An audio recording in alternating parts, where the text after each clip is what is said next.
Al anochecer de aquel día, el primero de la semana, estaban los discípulos en una casa, con las puertas cerradas por miedo a los judíos. Y en esto entró Jesús, se puso en medio y les dijo: paz a vosotros. Y diciendo esto, les enseñó las manos y el costado, y los discípulos se llenaron de alegría al ver al Señor. Jesús repitió: paz a vosotros. Como el Padre me ha enviado, así también os envío yo. Y dicho esto, exhaló el Espíritu sobre ellos y les dijo: recibid el Espíritu Santo. A quienes les perdonéis los pecados, les quedan perdonados. A quienes los retengáis, les quedan retenidos. Palabra del Señor. Gloria a ti, Señor Jesús.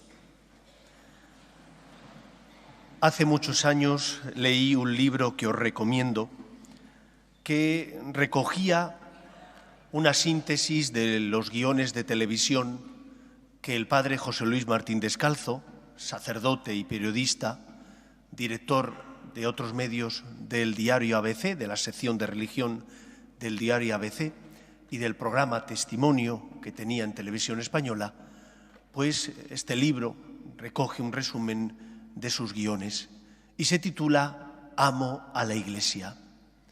En este libro el padre José Luis iba desgranando su experiencia vital de hijo de la Iglesia y también de sacerdote. Y recuerdo haber leído uno de los capítulos en los que hablaba precisamente de cómo a él le gustaba decir que la Iglesia era santa, pero de pecadores. Santa porque estaba constituida, sostenida y alentada por el Espíritu Santo, pero de pecadores porque en ella cabemos cada uno de los que estamos aquí. De pecadores porque somos débiles, porque muchas veces, queriendo hacer el bien, debido a nuestra falta de fuerzas, tropezamos y caemos.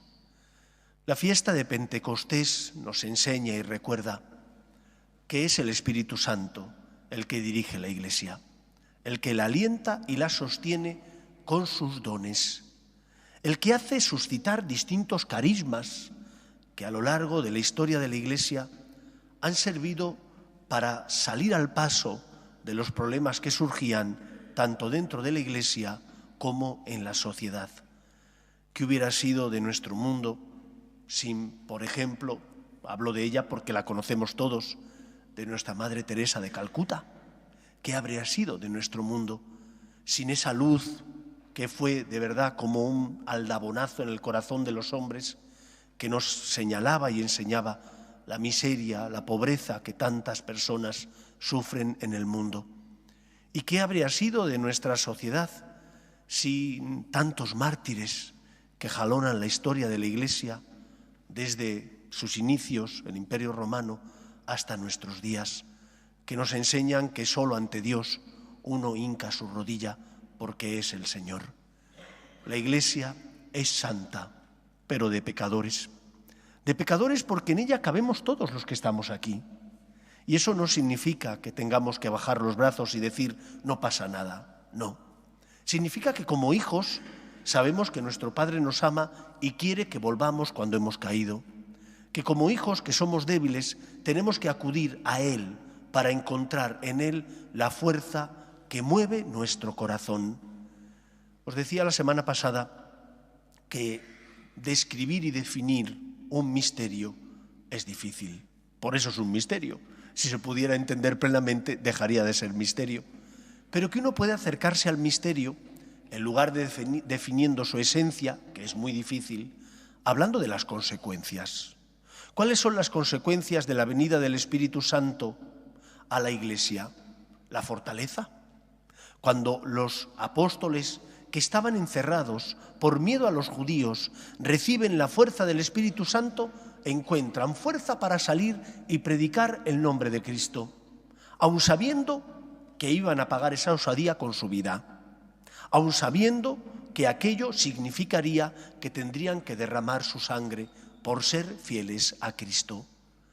Recuerdo haber leído hace muchos años que cuando terminó la Segunda Guerra Mundial, las potencias ganadoras, las vencedoras, se reunieron en Yalta y que allí pues, estaba el presidente de los Estados Unidos, estaba el presidente de Inglaterra y estaba Stalin.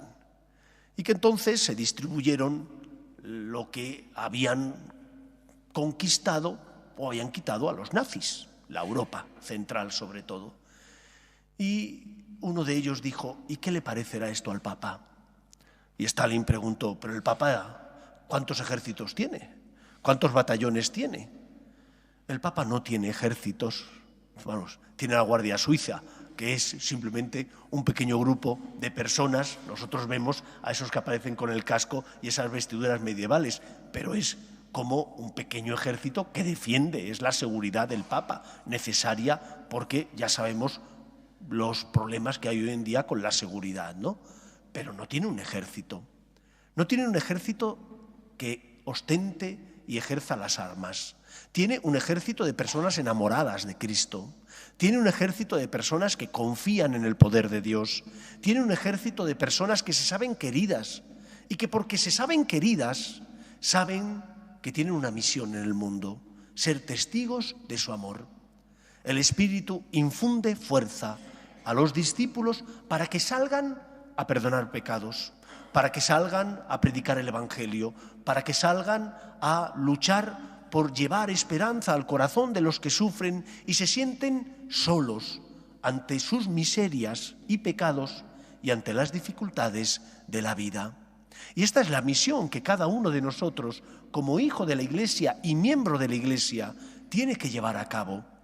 Con los dones del Espíritu Santo que cada uno de nosotros recibe en función de sus necesidades y de su misión, con esos dones tenemos que ser luz en el mundo. Y no hemos de tener miedo, porque no somos nosotros los que llevaremos a cabo la obra de la evangelización, es el Señor. Decía el Evangelio la semana pasada que el Señor cooperaba con su fuerza para que los discípulos pudieran llevar el Evangelio. La Iglesia no se sostiene por nuestra santidad. Todos los que estamos aquí somos pecadores, pero deseamos cambiar. Somos pecadores, pero creemos en el perdón de los pecados. Es el Espíritu el que sostiene y guía a la Iglesia. Y por eso la primera palabra que se desprende de la fiesta de Pentecostés es la palabra de no tengas miedo. Aquello que San Juan Pablo II, nada más ser nombrado Papa, dijo cuando salió a la logia, no tengáis miedo, salid de las sacristías. Es decir, el cristianismo no se creó para quedarnos en las sacristías, sino para proclamar la victoria de Cristo y la salvación a todos los hombres, en tu familia, con los que tienen fe y no tienen fe, en tu trabajo, entre tus amigos. Allí tenemos que ser testigos, como lo fueron los discípulos, que llevados por el Espíritu Santo fueron instrumento de Dios y llevaron la luz de la verdad al corazón de los hombres. Lo primero, por tanto, que recordamos en la fiesta de Pentecostés es que no podemos tener miedo, ni miedo a nuestras miserias, debilidades y caídas, ni miedo tampoco a los que parece que dominan el mundo, porque esos que dominan el mundo hoy están y mañana no. Solo hay un Señor de todo lo creado, ese es Dios. Y es Dios el que dirige el mundo, y es Dios el Todopoderoso. Estos que parece que ahora son los que mandan, pasarán, como pasaron otros, como cayeron otros imperios, y solo permanecerá la Iglesia, puesto que Cristo dijo que el poder del infierno no la derrotaría. La Iglesia, que no significa que esa Iglesia sea más o menos numerosa. Ahora estamos viendo cómo, por ejemplo, en Occidente cada vez hay menos cristianos. En otros lugares del mundo crecen los cristianos. En Occidente, en Europa, no.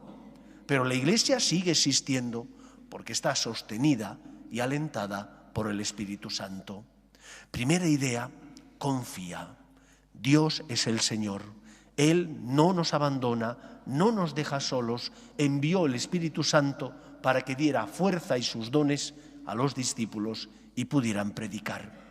Segunda idea que en la fiesta de Pentecostés tenemos que recordar.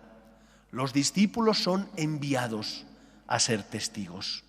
Y cada uno de nosotros también es enviado a ser testigo.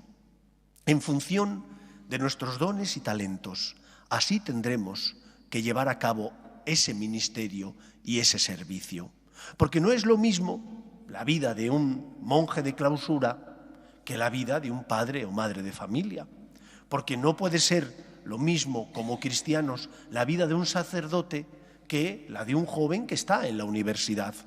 Mal haría el joven si se pasara rezando las horas que pasan los contemplativos, porque sus padres con razón le dirían: tú lo que tienes que hacer es estudiar, no pases tantas horas en la iglesia y vete a estudiar, que es tu responsabilidad, para eso pagamos el curso.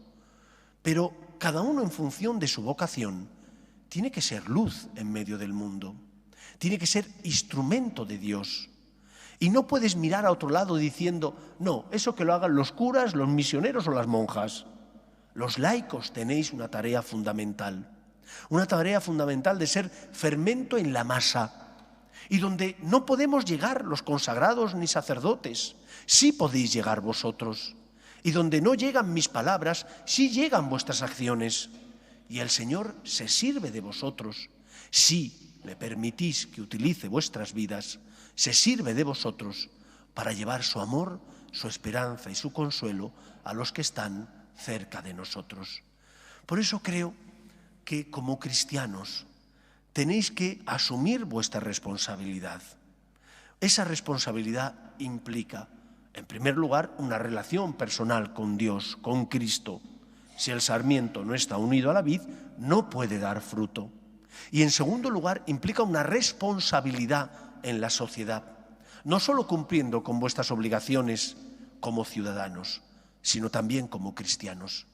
Y en esta etapa que nos ha tocado vivir, seremos luz si defendemos en la sociedad al menos 3 principios de los que hablaba el Papa Benedicto XVI, que él denominaba irrenunciables.